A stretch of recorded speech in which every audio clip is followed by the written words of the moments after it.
Okey, jap juga record. Okey, kembali lagi kita hari ni, hari terakhir kita untuk topik apa ni, untuk subjek fizik kita. So hari ni juga nak masuk wave gelombang. So kat sini kita ada beberapa fenomena mengenai gelombang. So cikgu akan fokus kepada yang agak penting lah sikit kot. So antara yang penting kat sini adalah yang atas ni. Ni lah yang penting ni. Semelayu je jap. Oh ini ni. Pantulan, pembiasan dan juga pembelauan. Interference lah satu lagi. So ini yang penting empat ni. Yang dua ni adalah introduction dia. So untuk memahami yang depan ni kena tahu yang depan jugalah kan. Okay, so cikgu terus buat short note lah guys Senang sikit. Okay, jom. So untuk bab ni yang penting adalah kejap cikgu dah. Okay, short note dekat sini ya. So cikgu contoh kat sini lah.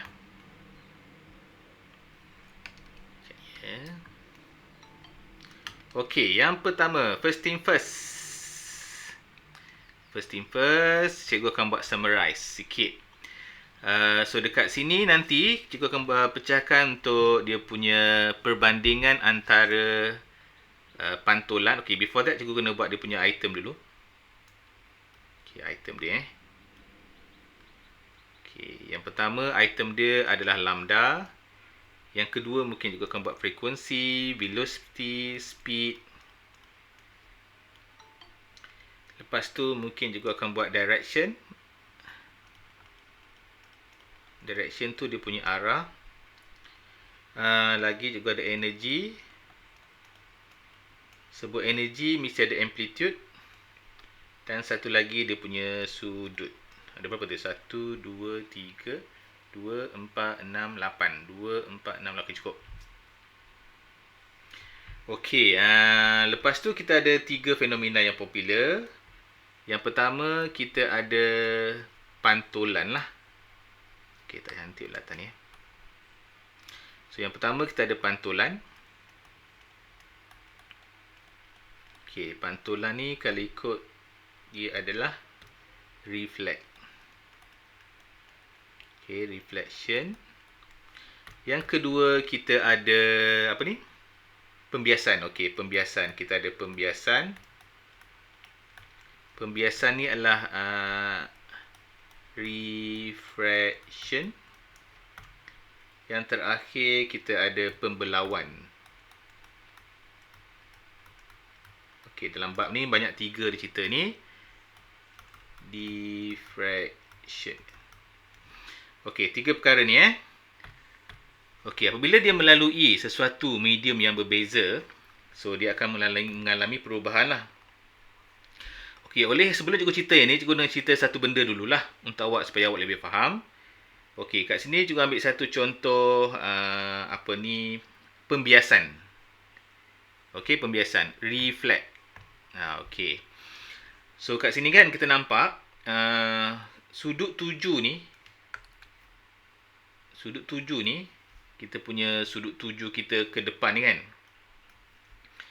So dengan sudut pantul, reflect, bila kita pantulkan sama ada cahaya ataupun air, kita akan dapati bahawa yang pertama dia punya panjang lambda ni sebelum dengan selepas adalah sama. Jadi sebelum dengan selepas ni sama. So tak berubah. Tu maksud cikgu nak beritahu lah. Okey, yang kedua, frekuensi dia. Frekuensi dia tak berubah. Sama. Tak berubah maksudnya tak semesti dia tinggi ataupun dia rendah. Frekuensi tu dia punya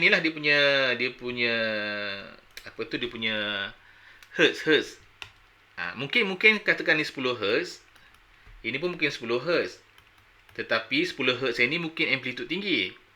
10 hertz yang ini mungkin amplitude rendah. Tetapi dia punya frekuensi tetap sama guys. Itu maksudnya. Okey, yang seterusnya kita nak bandingkan sebelum dan selepas. Dia punya laju. Okey, kat sini korang ada 2 perkara nanti. Laju ni ada 2 V. Satu memang untuk speed. Satu lagi memang untuk hal laju. Jadi kat nota cikgu tu nanti kau akan buat dua-dua lah. Satu speed, satu velocity. Satu laju, satu hal laju. Okey, untuk laju ni dia tak berubah. Laju tak berubah. Katakanlah dia adalah 10 meter per saat. Sini pun bila dia dipantulkan 10 meter per saat. Jadi before and after sama. Cuma kat sini dia punya hal laju tak sama guys. Laju tak berubah, tetapi kalau hal laju, velocity, hal laju berubah. Kenapa berubah? Sebab dia direction yang berbeza guys. Kalau direction straight je, kalau macam ni hal lajunya tak berubah. Jadi kita boleh beritahu bahawa dia punya speed, speednya memang tak berubah, before dengan after dia sama. Cuma kalau untuk velocity, before dengan afternya dia tak sama. Sebab apa? Sebab dia punya direction kan. Faham tak? Tu juga nak explain antara speed dengan laju. Okey, lepas itu apa lagi nak beritahu? Dia punya ni tengok ni, hal laju. Nampak tak? Hal laju dengan laju ni berbeza. Jadi cikgu nak cerita ni lah. Sebelum dan selepas dalam note yang ringkas. Okey, note cikgu buat kat tadi kan. Okey, nanti korang boleh salin lah ataupun snap ke. Okey, mula-mula kita tengok yang reflection, pantulan. Before and after. Sebelum dan selepas, dia punya lambda ni kaliko adalah, lambdanya adalah tak berubah. Cikgu pangkah tu maksudnya tak berubah ya. So, pangkah ni maksudnya tak berubah. Doesn't change lah, tak berubah. Kalau cikgu tanda right tu, namanya dia berubah. Okey, boleh? Pangkah tak berubah, tanda right tu dia berubah. Okey, frekuensi. Korang kena ingat satu benda, frekuensi ni semua, ketiga-tiga ni tak berubah. Kenapa cikgu buat macam ni? Sebab frekuensi dia selalu tanya. Jadi, before and after untuk frekuensi ni, refraction ke, reflection ke, refract, diffract, ketiga-tiga ni memang tak berubah sebelum dan selepas. Okey. Pantulan lagi. Dia punya velocity. Velocity-nya berubah ya. Speed tak berubah. Okey. Dia punya laju sama kan, tapi direction. Ingat, velocity ni kita ada direction. Kalau ada perubahan direction, berubah. Tapi speed dia tak berubah. Velocity berubah.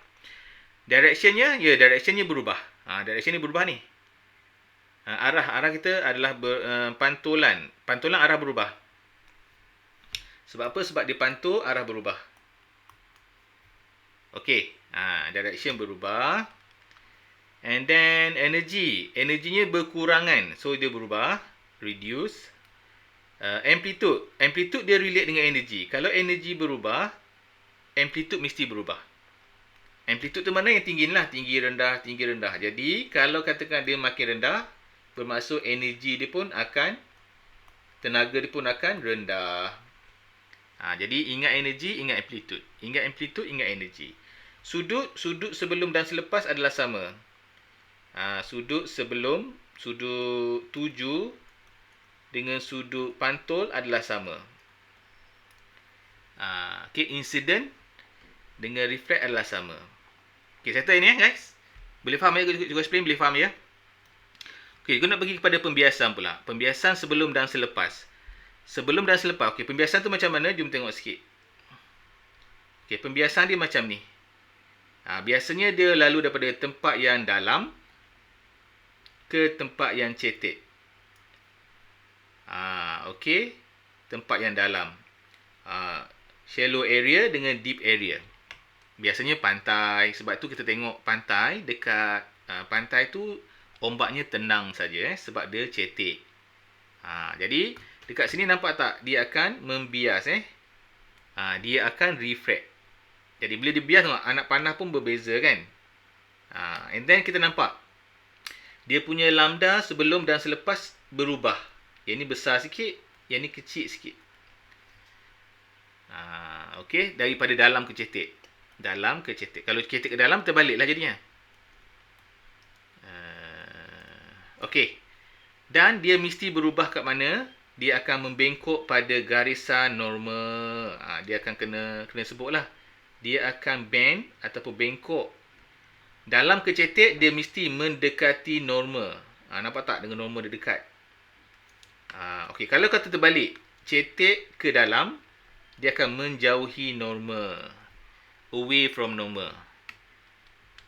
Okey. Yang ini, kalau dalam ke cetek, dia toward normal. Mendekati normal. Okey, itu adalah untuk pembiasan. Jadi kita masukkan dia punya summarize dia dalam jadual kita ni. Jadi mula-mula dia punya lambda, lambdanya berubah. Okey, sebelum dia besar, selepas dia kecil. Jadi dia berubah. Ya, frekuensi dia sama. Velocity.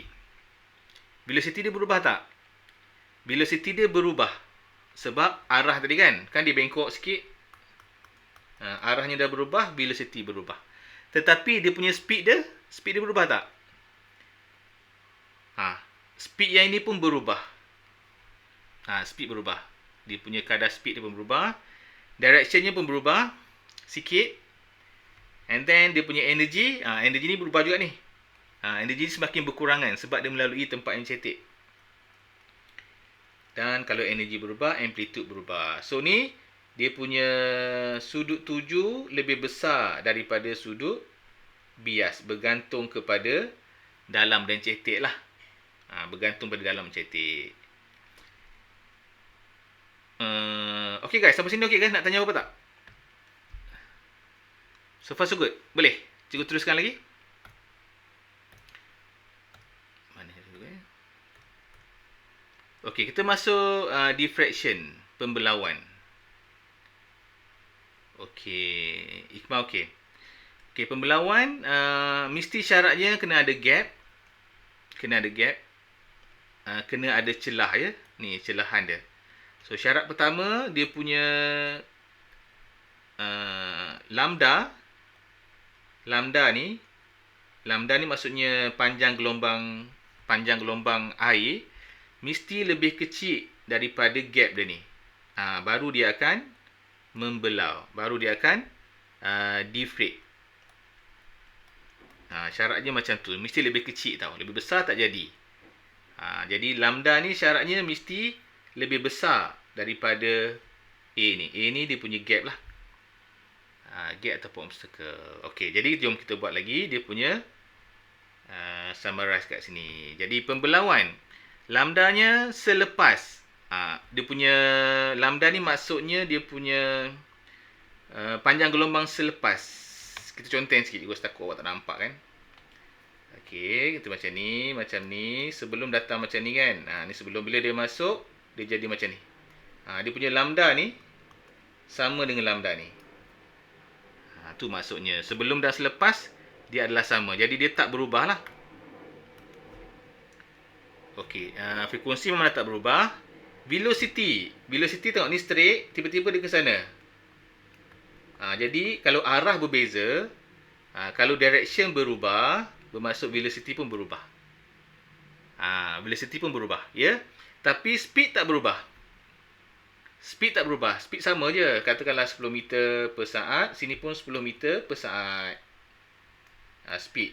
Cuma bila direction berubah, kita punya hal laju mesti berubah. Jadi hal laju berubah, speed tak berubah. Jadi bila kita buat ayat, kita make sure kita bercerita mengenai hal laju ataupun bercerita mengenai laju. Okey, energy dia adalah berubah. Bila energy berubah, mesti amplitude berubah lah. Dia semakin berkurangan. Kenapa dia berubah? Sebab ini sebenarnya untuk parking kapal. Jadi dia tak naklah ombak yang besar-besar kan. Jadi kapal tu akan boleh berlabuh dengan aman. Jadi dia calm down kat situ. And then ni untuk ni sudut tak ada. Sudut tak ada apa-apa. Ini kita abaikan lah. Kita kosongkan kat sini. Jadi ini antara secara ringkas lah dia punya nota padat untuk bab ni. Kita bahasa banyak-banyak ni lah. Okey, tanpa melengahkan masa, jom kita terus buat jawapan. Terus buat berbincang pada soalan. Okey guys, jom. Nanti kita rujuk balik soalannya. Okey, so section pertama.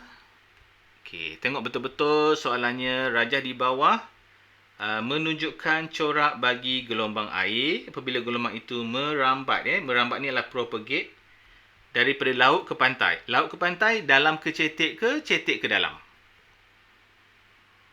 Dan mestilah dia dalam kepada cetek lah. Deep kepada shallow. Okey, tu ideanya. Jadi kalau ni dia akan bengkok toward normal. Dia akan membengkok mendekati normal. Kalau kita belajar tadi kan. Okey, dalam kecetek dia adalah pembiasan, refraction. Okey, soalan pertama apa dia nak? Namakan fenomena ini. Jadi dia adalah pembiasan. Refraction. Okey, jadi kalau kat sini minta dicadangkan sama ada nak buat pantai dekat Teluk B ataupun dekat Cape. Jadi kita cadangkan dekat B lah. Sebab kali ni pantai dia tenang, calm down, ombak tak kuat, amplitude dia rendah, energi dia tak tinggi. Jadi kita boleh bersantai-santai. Dekat sini energi dia tinggi. Sebab apa? Sebab dia memfokus, nampak tak? Dia fokus kat sini energi ombak. Jadi tak sesuai lah kita lepak dekat Cape tu. Okey, soalannya, mengapakah gelombang air mengikut bentuk? Kenapa dia mengikut bentuk pantai? Agaknya kenapa? Sebab dia bergerak ke kawasan yang cetek lah. Satu lagi kerana mempunyai perbezaan kedalaman. Satu apa lagi? Satu dia berubah hal laju.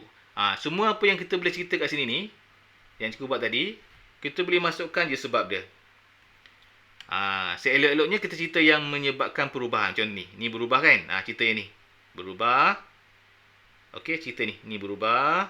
Ini berubah. Cerita yang berubah je. Okey? Untuk pembiasan, semua berubah kan? Kalau korang perasan yang tak berubah je ni je. Satu je tak berubah. Yang lain semua berubah. Untuk pembiasan. Faham tak? Untuk refraction semua berubah. Okey.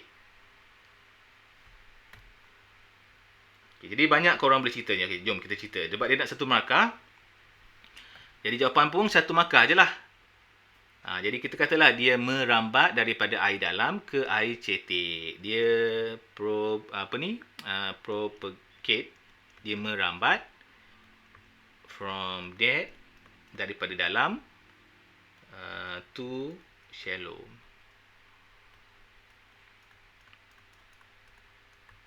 Merambat daripada kawasan dalam ke kawasan cetek. Satu. Ada idea lagi tak? Ada, dia bergerak, dia merambat. Kita katalah dia merambat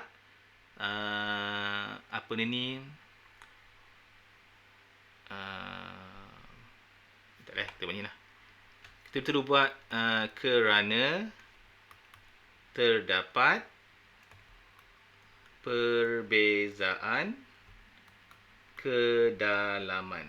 Ni sebab dia bukan esei, jadi kita bolehlah jawab yang sesuai dengan soalannya. Kita boleh kata lagi perubahan laju. Sebab tadi laju berubah kan? Panjang gelombang pun berubah kan? Kita kata the change of lambda lah, iaitu wavelength. Jadi semua ni kita boleh jadikan modal untuk menjawab soalan kita. Okey, dah. Cikgu Muf, ada beberapa soalan? Nak salin dulu, okey. Nah.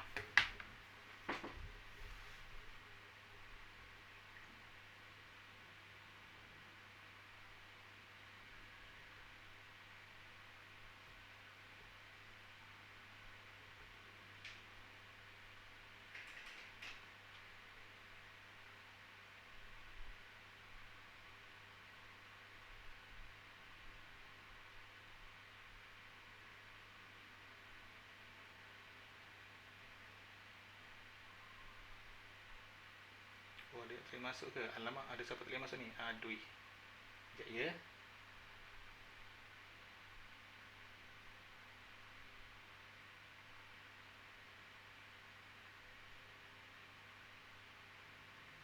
Okey dah. So teruskan lagi ya. Okay, now.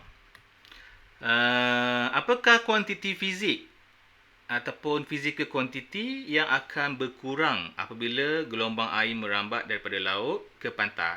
Apakah kuantiti yang berkurangan? Banyak ni. Berkurangan tu maksudnya berubah. Kalau tak berubah sama kan? Jom tengok apakah yang berubah. Semua berubah. Kita boleh kata hal laju berubah. Lambda berubah. Kita boleh kata direction berubah. Tapi cikgu suka dua perkara yang agak popular sikit, lambda, hal laju. Korang guna dua ni, lambda, hal laju, frekuensi. Jadi korang fokus ini pun dah cukup dah guys. Kalau tak nak hafal semua, korang hafal 3 ni aja. Sebab biasa dia akan minta 1 ataupun 2. Yang lain ni optional lah. Kalau kita boleh ingat semua, ya Alhamdulillah. Kalau tak mampu, kita cuba hafalkan 3 ni aja. Okay. Okay, jadi kat sini, apakah kuantiti fizik yang merambat, yang berkurangan? Jadi yang berkurangan, kalau ikut tadi, kita punya hal laju, velocity. Kita punya panjang gelombang, wavelength. Yang berubah. Okay. Okay. Lagi Okay, gelombang air dengan panjang gelombang 1.2. Dengan 1.2. Okay. Tapi ni pengiraan sikit lah guys. Cikgu skip lah ya, sebab tak semua orang suka pengiraan ni. Petang-petang ni kan. Okay, cikgu elakkan pengiraan. Okey, nombor 2 menunjukkan sejenis gelombang elektromagnet. Elektromagnet tahu kan, spektrum elektromagnet. Elektromagnet ni specialnya kerana dia boleh merambat, dia boleh propagate tempat yang tak ada udara, maksudnya vacuum. Okey. Kalau macam setengah gelombang, dia tak boleh keluar daripada atmosfera. Macam kalau nama je elektromagnet, dia special sikit sebab dia boleh travel satu alam semesta. Dia ni hebat sikit lah elektromagnet ni. Okey, jadi soalannya adalah kita punya jenis-jenis gelombang kita. Susun gelombang elektromagnet berikut tertib panjang gelombang gelombang menaik. Okey, siapa yang hafal ni? Kalau menaik maksudnya daripada yang kecil gelombangnya sehingga yang rendah. Maksudnya gelombang kita macam ni lah, kecil. Kalau cikgu lukis macam ni kan, frekuensi mana paling tinggi? Frekuensi mana paling tinggi ni? Kanan ke kiri?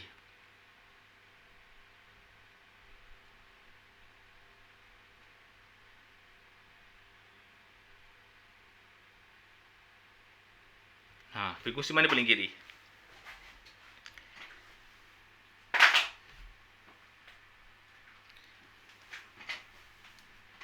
Yang betul, yang kiri ni paling tinggi. Dia paling rapat, paling tinggi frekuensi dia. Paling rapat, paling tinggi frekuensi dia. Bagus.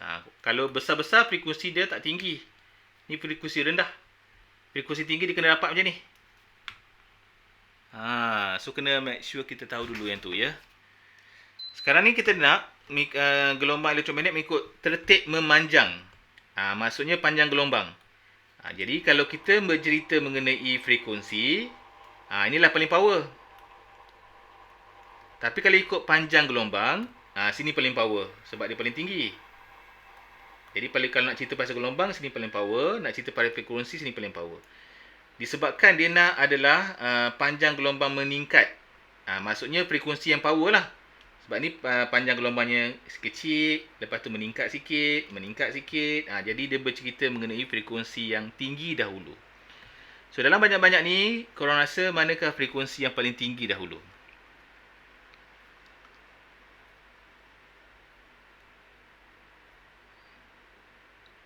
Okay, X-ray dahulu. Okay, sinaran X-ray. Nombor 2.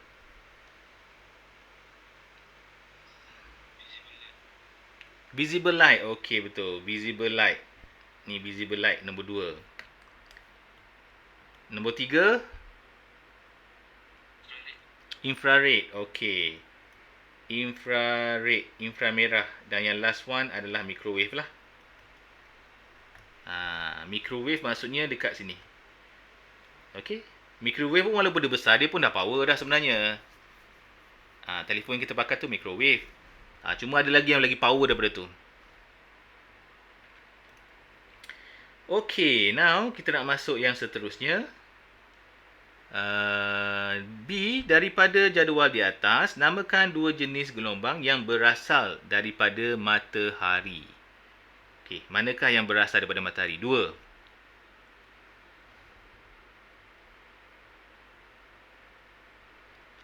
Pada pendapat korang, dua manakah yang berasal daripada matahari?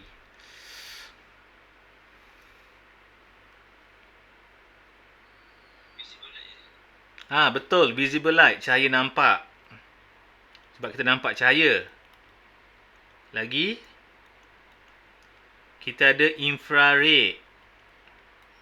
Satu lagi kita ada UV lah. UV ni tak ada kat sini, tak payahlah. Jadi kita pakai cahaya tampak dengan infrared daripada cahaya matahari. Hebat cahaya matahari tu sebenarnya. Jadi kita ada cahaya tampak ni visible lah. Visible light. Dan satu lagi kita kata adalah infrared. Salah satu infrared berada pada remote control rumah kita tu. Remote control rumah kita tu pakai infrared. TV ke, aircon ke, tu contoh infrared.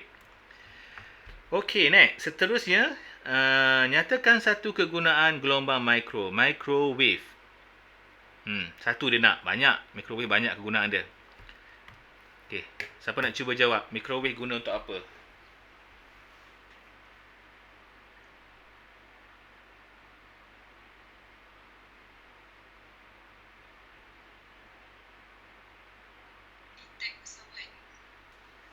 Detect apa? Detect apa? Pesawat. Betul. Detect pesawat. Dia adalah radio. Radio boleh?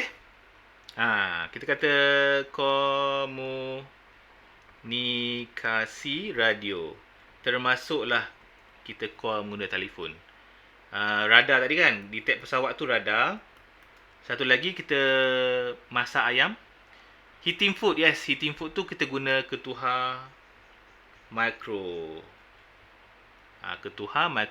lah. Ketuhar microwave oven. Okey, nak satu je nak. Okey, jika panjang gelombang bagi gelombang makro adalah 5 point.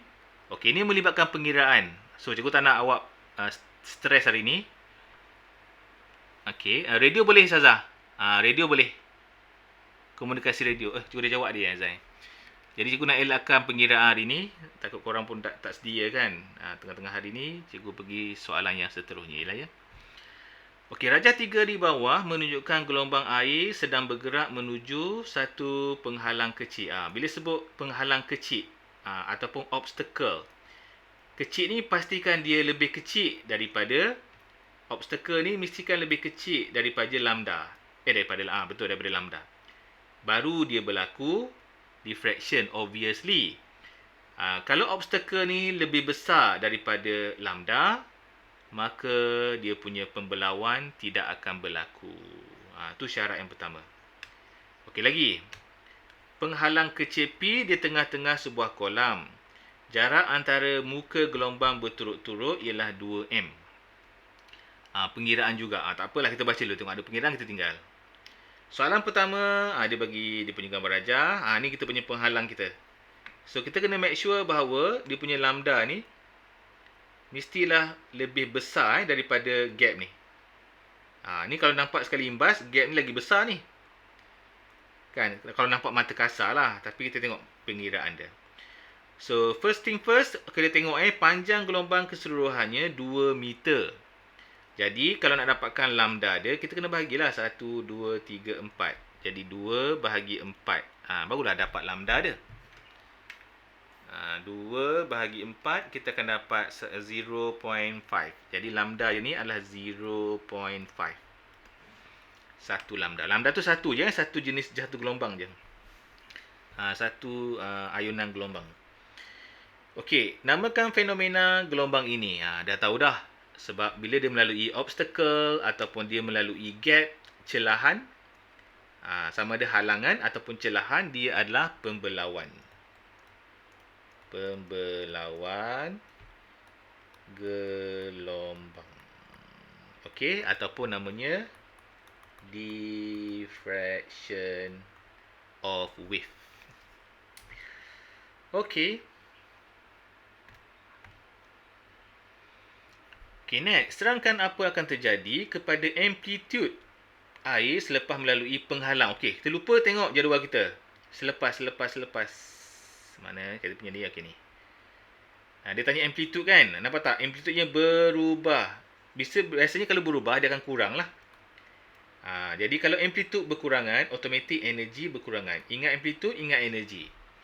Jadi bila kita bagi point amplitude, kita explain mengenai energi. Kita cakap lah, amplitude berkurangan menyebabkan energi pun berkurangan. Dapatlah 2 markah.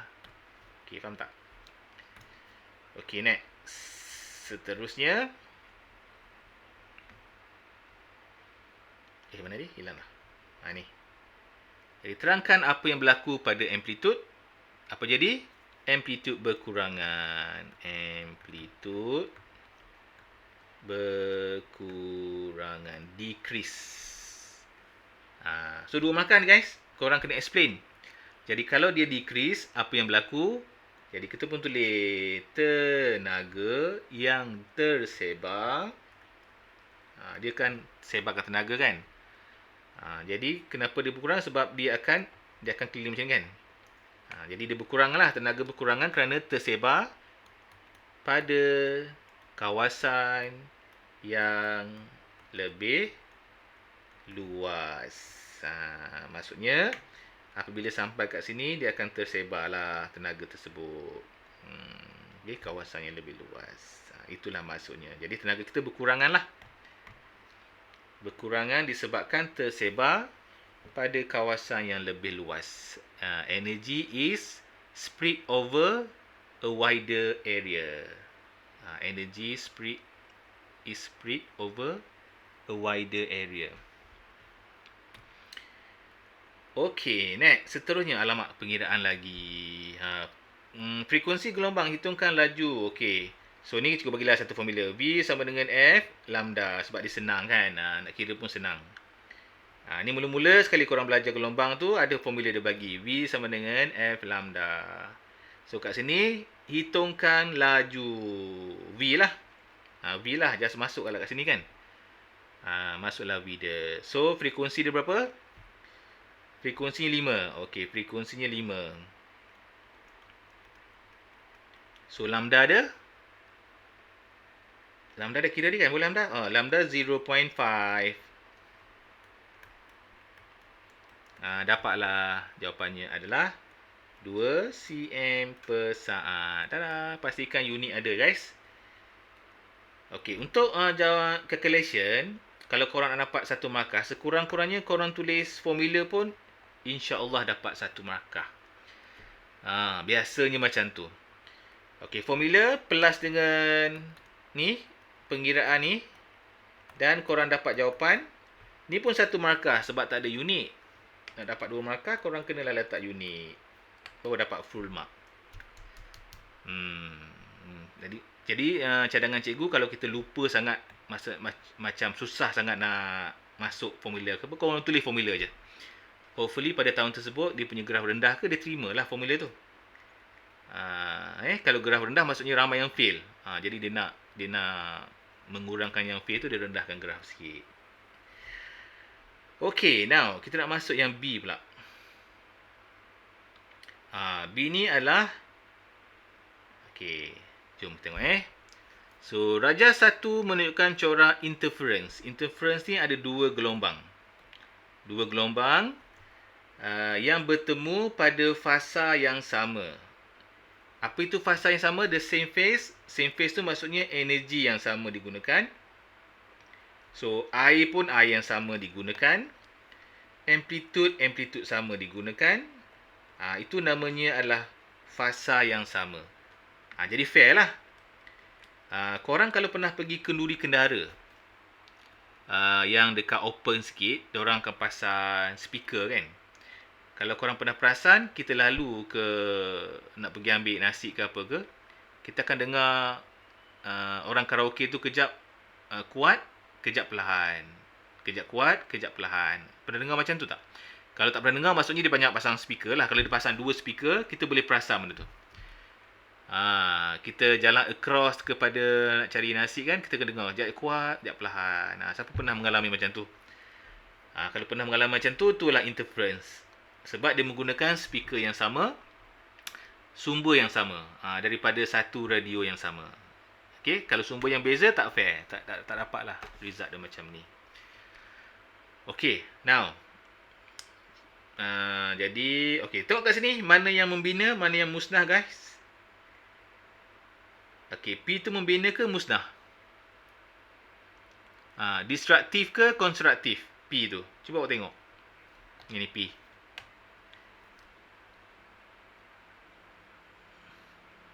Yang tengah-tengah ni kira kat bawah lah. Okey, yang hitam ni nak masuk kat atas. Ni puncak kris kita. Jadi yang tengah ni kita punya lembangan lah kat bawah. Jadi P ni awak tengok tu. Awak rasa dia musnah ke tak?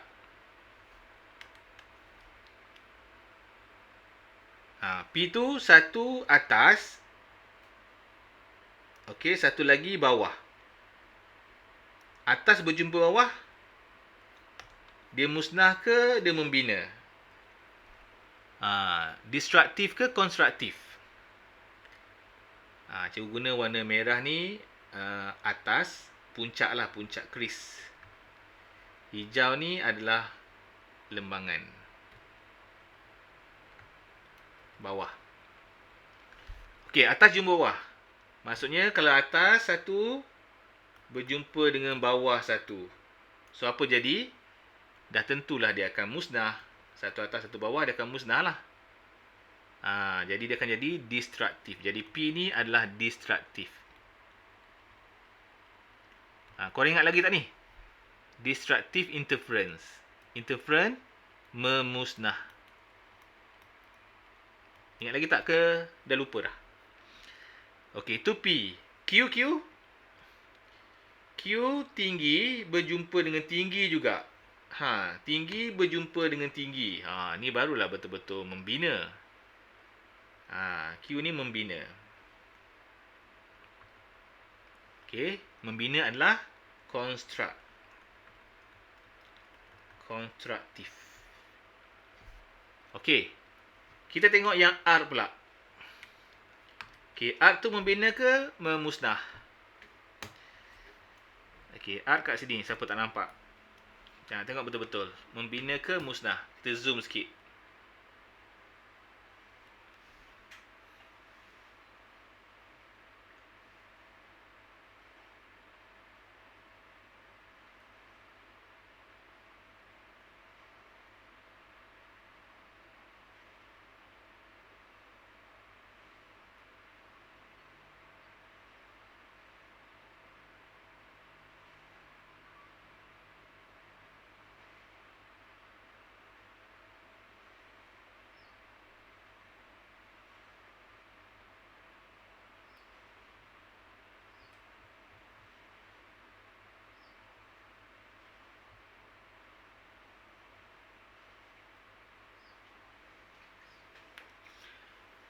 Lia kata membina. Sebab apa membina?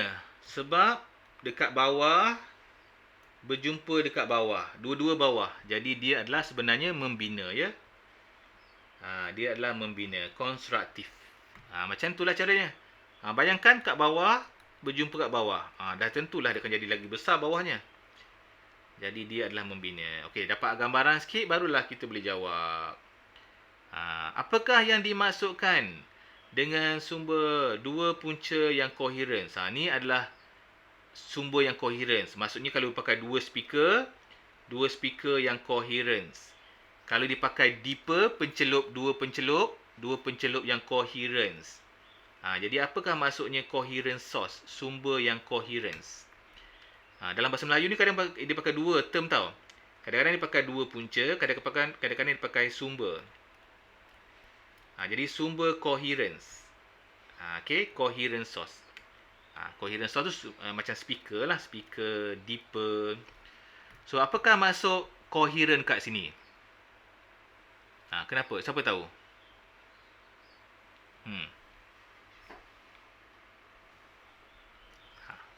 Kerana dia mempunyai sumber yang sama. Ni idea asal lah. Sumber yang sama. Dia sama dari segi apa? Sama dari segi amplitude, sama dari segi lambda, dan pada fasa yang sama. Ini idea kita. Jadi sumber yang sama ni, amplitude yang sama, lambda yang sama, satu lagi, frekuensi yang sama pada fasa yang sama. Fasa tu maksudnya medium yang sama kat situ lah. Okey. Ni detail lah, detail. Jawab macam ni boleh. Jadi kita cakap dua punca yang coherence adalah mempunyai amplitude yang sama, panjang gelombang yang sama, frekuensi yang sama pada fasa yang sama. Tu ayat detail. So kita boleh juga buat ayat yang simple. Contohnya kita kata sumber coherence ialah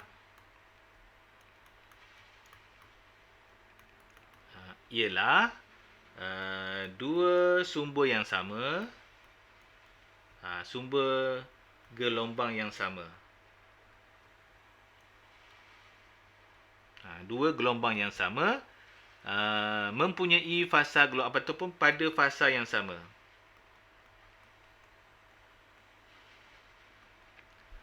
So kita kata two source of oscillations which have a constant phase of wave. Okay. Kalau lupa je cakap macam ni mempunyai amplitude yang sama ataupun amplitude, wavelength and frequency is the same at the same phase. Okay, now kita nak move kepada yang berikutnya. How can you ensure that two source are coherent? Macam mana kita nak pastikan dua ni memang daripada sumber yang sama, menghasilkan frekuensi yang sama, menghasilkan panjang gelombang yang sama? So kita kena pastikan dengan cara kita kena lihat frekuensi dia. So ensure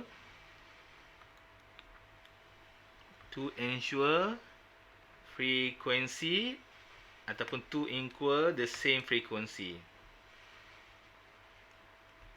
The same frequency digunakan. Saya pastikan kita guna frekuensi yang sama. Okay, now kita nak masuk kat sini nak huraikan jenis interference tadi kan. Kita dah buat tadi. Yang ini kalau ikut P apa dia lupa lah pula. P memusnah. Gelombang interference musnah. Interference memusnah. Interference membina. Ini interference membina. Konstruktif. Dah, settle.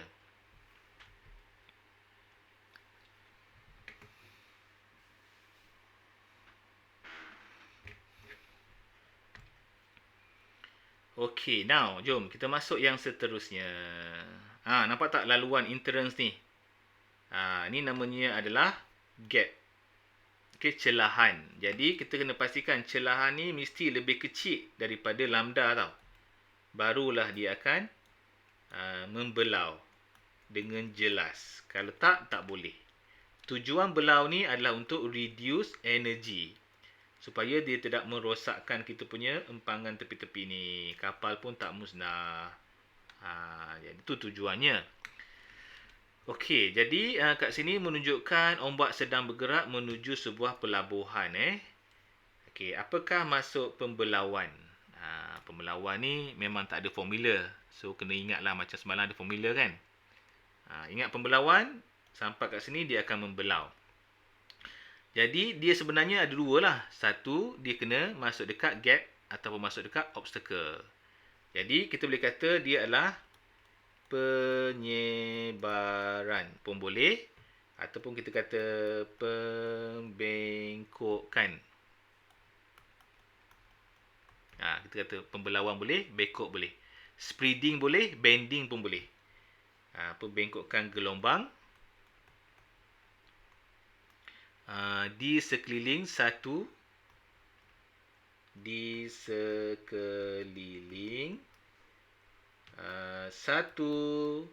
penghalang atau bukaan kecil. Satu penghalang. Okey, penghalang ni adalah obstacle. Obstacle ni penghalang.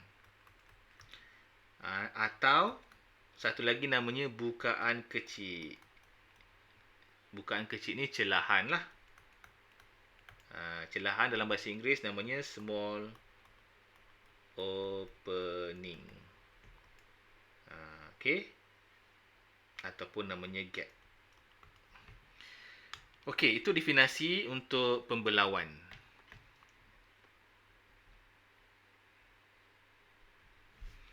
Okey, pembekopkan gelombang di sekeliling satu penghalang ataupun satu bukaan kecil. Itu saja.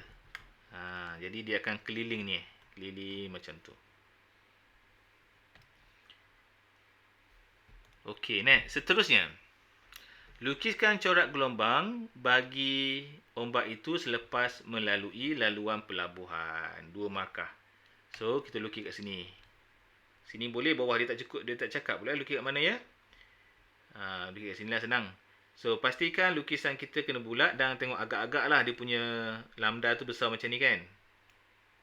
Agak-agak lah macam tu. Pastikan lambdanya hampir sama dan jangan lupa buat anak panah. Bermaksud dia semua arah. Alamak, nak habis masa dah. Macam tu.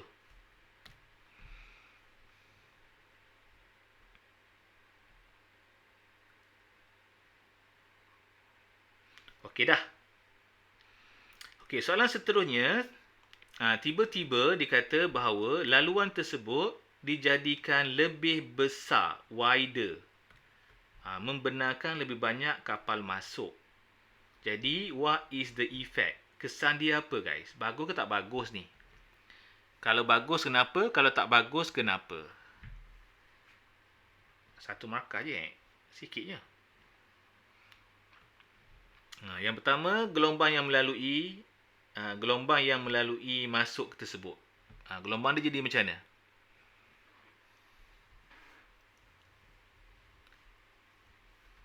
Maksudnya mungkin tenaga dia macam mana ke? Sebab besar ni guys. Kalau besar sangat dia masuk, kalau bukaan dia besar sangat kan, jadi dia tak membelau dengan jelas. Jadi dia akan pergi straight macam ni. Gelombang tu pergi straight macam ni. Dia akan langgar lah. Empangan kita hancur lah kat sini. Tak bagus. Tak bagus. Macam mana? Betul, energi dia kuat. Tenaga gelombang bertambah sebab dia macam fokus kat sini. Masuk, dia fokus. Jadi, salah satu kita boleh kata bahawa wave energy increase. Yang pertama lah. Satu markah kita buat satu je lah kan. Kita dia kata wave energy increase, bertambah. Ada tak poin-poin lain? Boleh. Kita boleh kata less diffraction, kurang membelau. Sebab tujuan nak membelau tu nak kurangkan energi. Jadi, kita kurang membelau, jadi sebab itulah energinya bertambah. Kurang membelau menyebabkan kita akan kurang tersebar. Kurang penyebaran gelombang kat sini. Jadi, pilih mana-mana yang senang. Okey, boleh. Satu markah sahaja. Okey, next. Kita nak kesan pula kepada pelabuhan tersebut. Dah kalau jadi macam ni, apa jadi kesan kepada pelabuhan? Dah tentulah akan rosak. Kan? Rosaklah di kerosakan terhadap pelabuhan.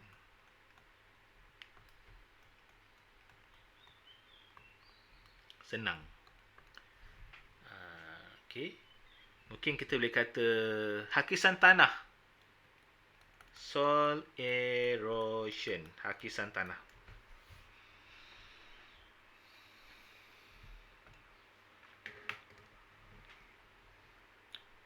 Dan apa-apa lagi yang mudah sabah akan terima. Okey, next. Seterusnya. Nak salin ke?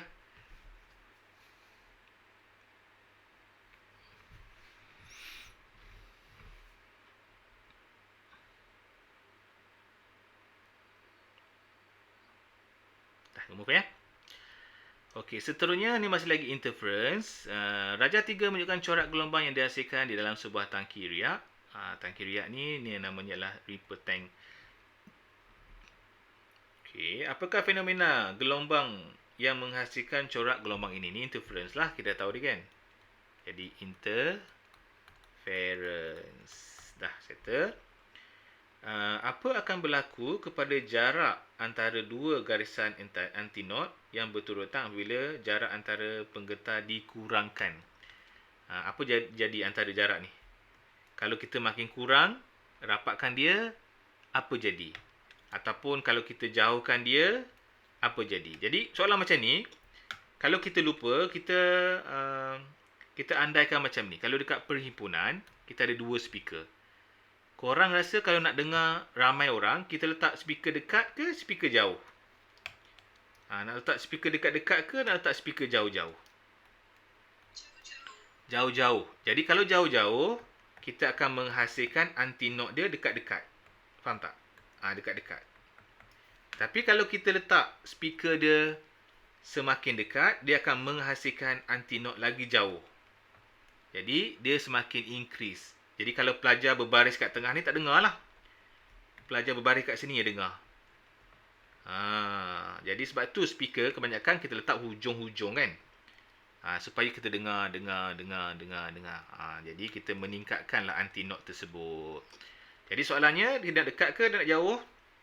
Dia letak, apakah berlaku pada jarak dua antinot yang berturutan bila dikurangkan. Maksudnya, dia dekatkan antara satu sama lain. Maksudnya, garisan kita tadi akan semakin jauh. So, meningkat. Meningkat. Okey.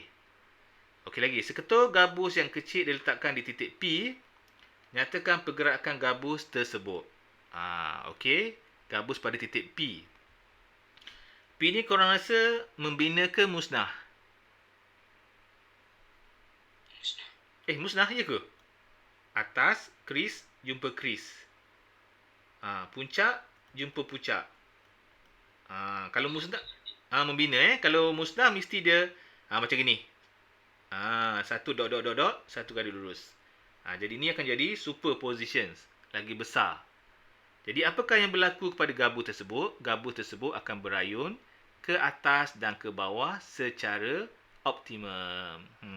Okey, tulis. Jadi gabus akan berayun, oscillate ke atas, up and down. Ke atas dan ke bawah dengan amplitude yang besar ataupun yang tinggi ataupun yang maksimum. Boleh guys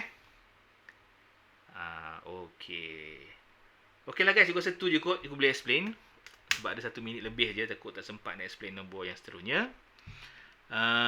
Jadi aku rasa itulah nak bercerita sikit Jadi kat sini dia tanya apa yang berlaku interference membina.